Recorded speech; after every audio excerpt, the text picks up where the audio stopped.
When I heard the results of the referendum, I was extremely upset. I was actually in a television studio and I could see that things were not going well. And I actually, in the end, had to leave early because I just couldn't stand to sit there with people crowing around me who were on the Brexit side. And after that, for the next 2 days, I cried. Not all the time, but on and off. I actually felt like somebody had died. So it was like grief. It was really quite extraordinary, and it was actually worse than I thought it would be. I didn't actually believe we would end up leaving the EU or that the referendum would go that way. Although actually I had been in the US for a few days prior to the vote, and when I came back I could feel that things had changed a little. So to that extent I wasn't as surprised as I might have been that this had happened, but what was surprising was my reaction. I really felt very, very bereft. My personal experience after Brexit was that lots of my friends were getting in touch and saying, what can we do, what can we do? Should we put together some sort of new political party? Should we back a political party that's looking to try and reverse the decision? And I thought about that very hard, but actually then my whole thoughts about this became very focused on one party, because we actually had a by-election in our constituency, which is Richmond Park, and suddenly there was actually an opportunity to have a vote, and Brexit was the issue. The election was actually called by Zach Goldsmith because he was very upset about Heathrow and he was trying to make it a one-issue election about that. But it became an election about Brexit, and everybody in this constituency was up in arms about Brexit. This was one of the highest votes for Remain in the country, and yet we had an MP at that time who was actually pro-Brexit.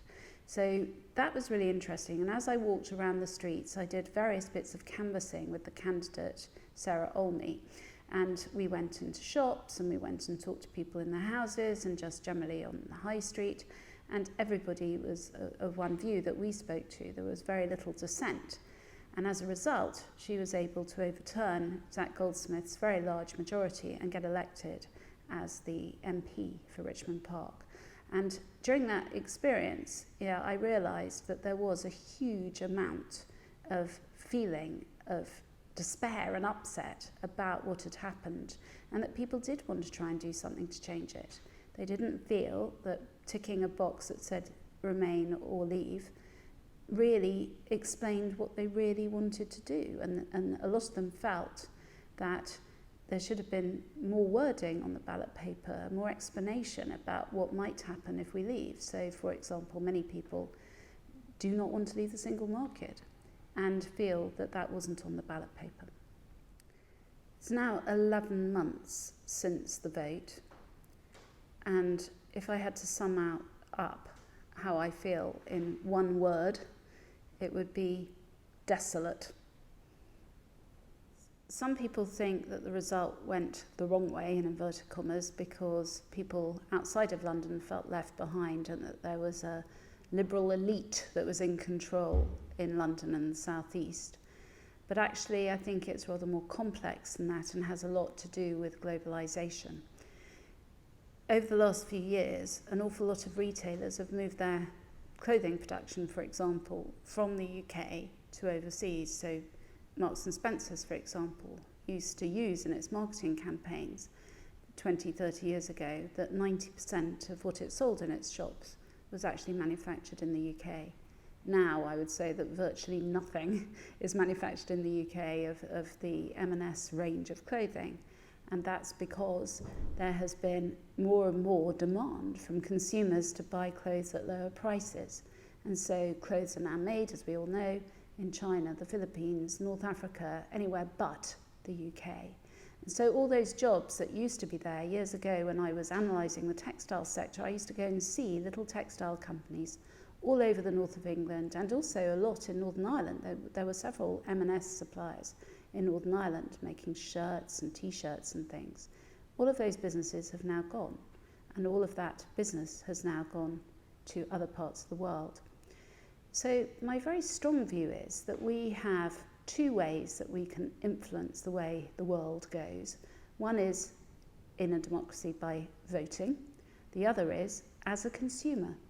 Every day we make choices. We are in effect voting each day when we make a decision to buy one thing rather than another. So if we buy something made in China, and this, I'm beginning to sound a bit like Donald Trump, I suppose, but anyway, if we buy something made in China, that could have been made in the UK. So if people are making that choice based on a much lower price, then they can't be surprised when there are fewer jobs in manufacturing in the UK. So that's what's been happening. We've seen a massive reorganisation of the world in terms of where things are manufactured, and that has led to fewer skilled and high-paid jobs in the UK.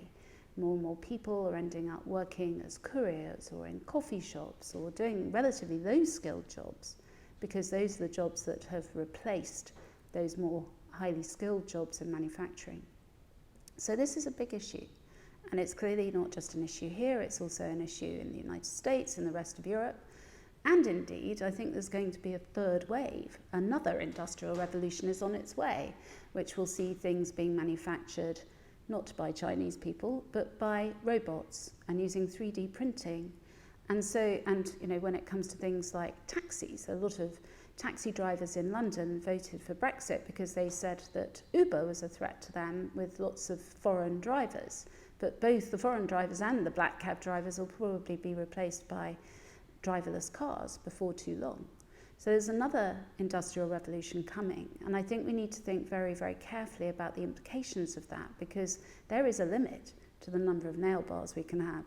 There's a limit to the number of couriers we need and sandwich shops. And ultimately, we're going to have to think about how we redeploy people if machines start to take over. One thing that really dismayed me after the referendum was the way in which people told me that I was not allowed to voice my views about why I thought that the decision was a wrong decision. And I was told that, I was being anti-democratic. I wasn't respecting the will of the people, in inverted commas.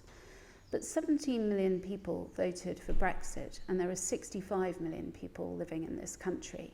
And I do not believe that such a huge issue should have been decided on the basis of yes or no, remain or leave. It was completely wrong. All of this was all to do in the first place with internal wranglings within the Conservative Party and the threat of UKIP to the Conservative Party. And the rest of us have been now cut adrift and left to think about what the consequences might be. And in terms of those consequences, there are two industries in particular which I think are going to be very badly affected by this. One is the car industry, and one is the financial services industry. The car industry has been a huge success story in this country. We nearly saw it extinguished entirely in the 70s and early 80s, and there's been a massive revival. And we've had major car makers from around the world coming into the UK and investing.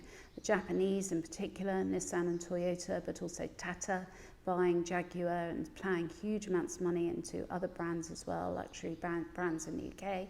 And then we've had BMW reviving what was left of British Leyland and the Mini brand and so on. And we now make, in this country, 1.6 million cars and commercial vehicles every year, 70% of which are exported, and a high proportion of those, over 50% of those, going to the European Union. And the fact is that if we don't get a deal, a decent deal, if we leave the single market, we will have tariffs of 10% on new cars and 5% on car parts, and that will be very serious for our car manufacturing industry.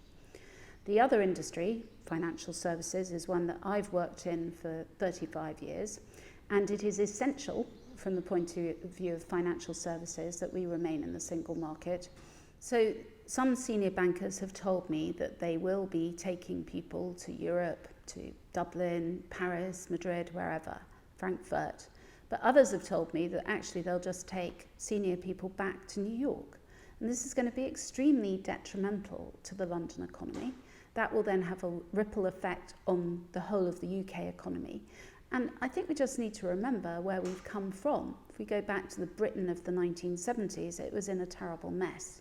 And although Mrs. Thatcher wasn't my favourite politician, and I certainly would never have voted for her, the fact of the matter is that she did do things that revolutionised Britain in terms of sorting out the labour laws and so on, But one of the bad things that happened was that sterling became very strong for a prolonged period, and a lot of industrial plants closed, and there was then a gaping hole in the side of our economy, which was filled by financial services.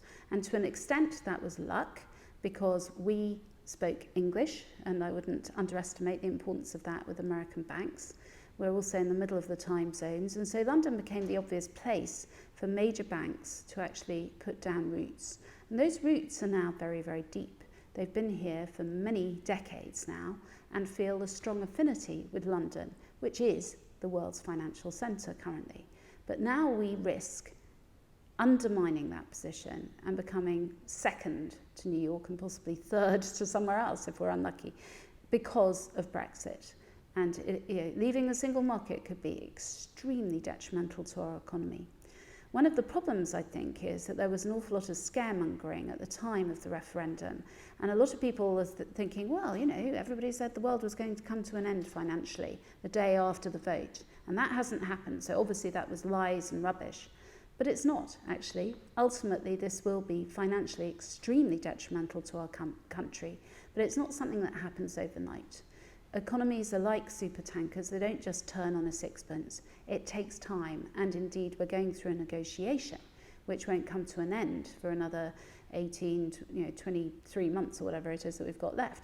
So the fact of the matter is that there will be a very dire effect, but we probably won't fully feel it for 2, 3, maybe even 4 years. But believe me, there will be a very detrimental effect to the British economy as a result of this.